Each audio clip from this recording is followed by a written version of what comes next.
Hello everyone. Let's ignore the fact that I made a big return to YouTube like 6 months ago and I haven't posted a video since. Please, can we ignore that? I am sorry. However, today I'm back with a story time. I'm gonna be talking about how I got scammed by joining a pyramid scheme here in London. If you don't know, I've been in London for 4 years now. It's my 5th year here. And I got scammed. So this happened when I was new in London. I had just finished my first work, which was at a bar. And I was really dissatisfied with the working hours. I didn't like finishing so late and I didn't have time for myself. So I quit and I was looking for a different job. And what does a 19-year-old fucktard do? Jump at the first great offer. That seems way too good to be true. I searched for a job position and I found this amazing one where I'd be a broker and I would be providing rooms to clients.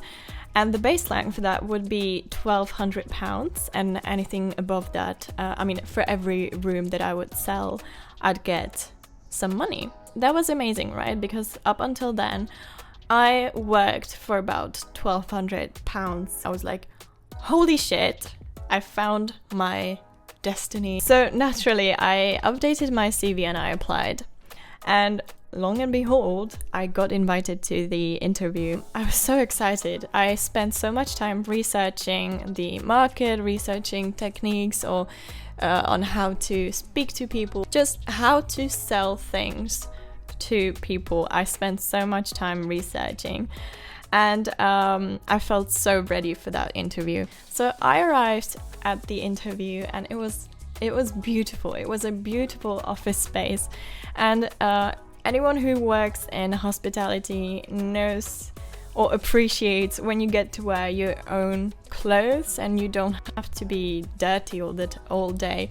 Because up until then I worked behind a bar or at a coffee shop, and it was so great to be wearing your own clothes. At the interview I met my boss who looked very expensive. The clothes he was wearing looked very neat and expensive.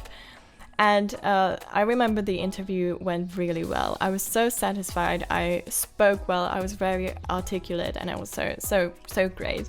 And later that day I did get a message that said that I got accepted. So the next day was the first day of my new work. It was almost like a TED talk. The boss of mine, he was very well spoken, he was kind of captivating in a way, and he taught us some things about the industry. So that day I left the work very, very motivated. I was so eager to be good at this, and I even planned on taking my own pictures of the rooms with my camera, and I was so ready. And the whole afternoon I researched a shit about this industry. See, that day we received an email to prepare 30 to 40 or something like that pictures of rooms, and it wasn't specified what kind of rooms they were. So I thought we would be comparing good pictures of rooms and bad pictures of rooms, and so I downloaded a shit ton of pictures of rooms. And the next day I found out that was not the case. We were not going to be comparing anything. So the next day at work went a little bit differently than the first day. This guy, the boss, he literally the next day he drew a graph. On his whiteboard he wrote word for word exactly what kind of conversation you would have with the client calling you. He literally wrote out word for word sentences that were supposed to manipulate the calling client to see your room and to buy it eventually. The whole day he was telling us about different manipulating just techniques to manipulate the client. Even when you're face to face, he was just telling us about all the different ways to make them feel cornered and to make them feel like they have to take the room and there's nothing else they can do. I just thought, because this industry is just like that, you're a salesperson and you have to have ways to sell things to people. But this was, this was a little bit not okay. So after he'd explained how to manipulate people, we've been told to set up as many ads on Gumtree, if you know Gumtree. We took the existing pictures of rooms that we didn't provide and put them on our ads. We would just post as many ads as possible, and when we'd get the phone call, we would say something along the lines, "Hello, this room is unavailable, unfortunately, but we have a similar room, not so far away from the original one. Would you like to see that?" So I saw some of them download luxurious, like pictures of luxurious hotel rooms, and just imagine you click on a luxurious hotel room, and then you get told that they have a similar room not so far away from that, and then you get, and I'll get to that, what kind of rooms they were. But at the end of the day, I did get a couple of clients that wanted to do a viewing for the room. So I set up a viewing for the next day, and one thing that was really wrong was that my boss, in exchange for the key of the room, he asked for my passport. So I had to leave my passport with this man in order to receive the key to be able to do the viewing, which is illegal, which I found out later on. Luckily, I arrived well ahead at the location because I wanted to, like, stupid me, I really wanted to maybe buy some air refreshener, some fake flowers, or anything to fluff the place up a little bit. And once I arrived, I quickly realized that an air refreshener wouldn't be it. This property was on Bethnal Green. If you know this location, it's not the greatest. It's really not that pretty. But this flat was located right between two stores, like the street stores, and it looked like some sort of storage. It didn't look like a flat at all. The door was so narrow, you wouldn't believe it. My room, I've been told, was located at the very top of the flat/house. So when I was on my way to my room, I passed all of the other rooms. And let me tell you, so the first room I passed, I think it was a single bedroom. It was tiny, it was so tiny. What's more, the door was missing. There was no door to close it. But I was like, okay, maybe they haven't repaired it yet, maybe they'll add it, I don't know. I continued, and I passed the bathroom. It was filthy, okay. I didn't think I would be able to clean it that day, but I was like, okay.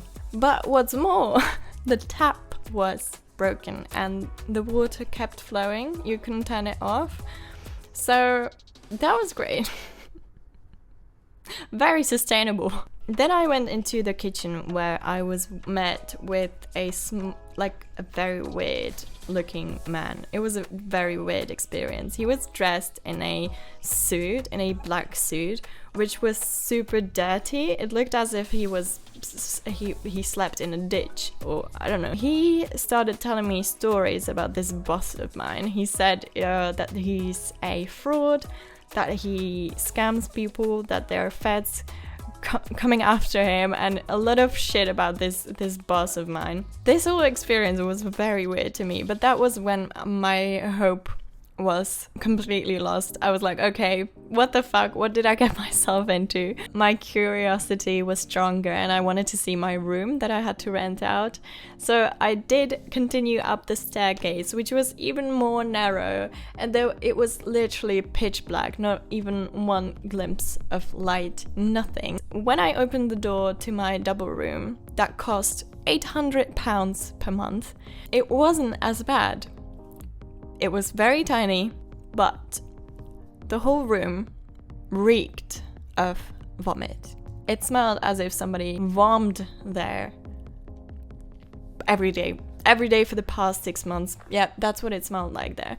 And there was a carpet on the floor, so that there wasn't any way I would be able to clean it. No, there was just no way. So my little air refreshener plan and my stupid fake plan did not work out.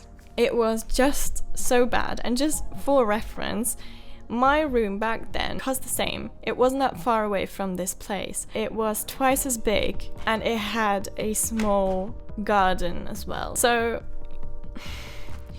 I would feel horrible if I would have to manipulate people into getting this room for this price when I knew you could get much better rooms for the same price. So I quickly called all of my clients and I told them there was a flood. I just made up something so that they wouldn't come, and I felt absolutely horrible. So naturally I had to go back for the passport, and I was so mad. I had a whole speech prepared for the boss. I just wanted to tell him everything. However, when I arrived, the boss was on his lunch break. So I just grabbed my passport and I told everyone, every single one of those young people that were similarly naive as I was. I told them everything that man told me and everything that I thought of this, and I told them that this whole thing is a scam. Unfortunately, they were kind of lethargic. They just like didn't care for some reason. So I ended up doing nothing. I think just one person left with me, I think.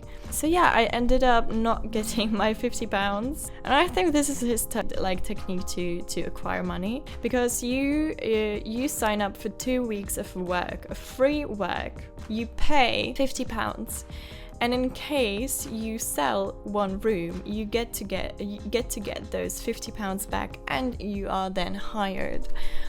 But if you do not sell a room, you will have lost 2 weeks of free work. So yeah, this was the story of how I sort of got into a pyramid scheme, and it was just shocking. For me, it was shocking. So yeah, I really hope you enjoyed this story. Maybe if you're younger, you get to take something from it if you don't have as many experiences like I didn't have back then. If you want to catch me elsewhere, because here on YouTube it's just unpredictable with me. I'm gonna try to post more, but you know me by now, unfortunately. You can catch me on Twitch. I stream every Monday, Wednesday and Friday, and on Thursdays I want to begin English streams. So if you'd be down for English streams, just let me know and I'm gonna push myself to do them more. But yeah, anyways, I hope you liked it. If you did, give this video a like. Apparently it helps with the algorithm, so we can try it. And yeah, I'll see you in my next video. Hope you have a great day.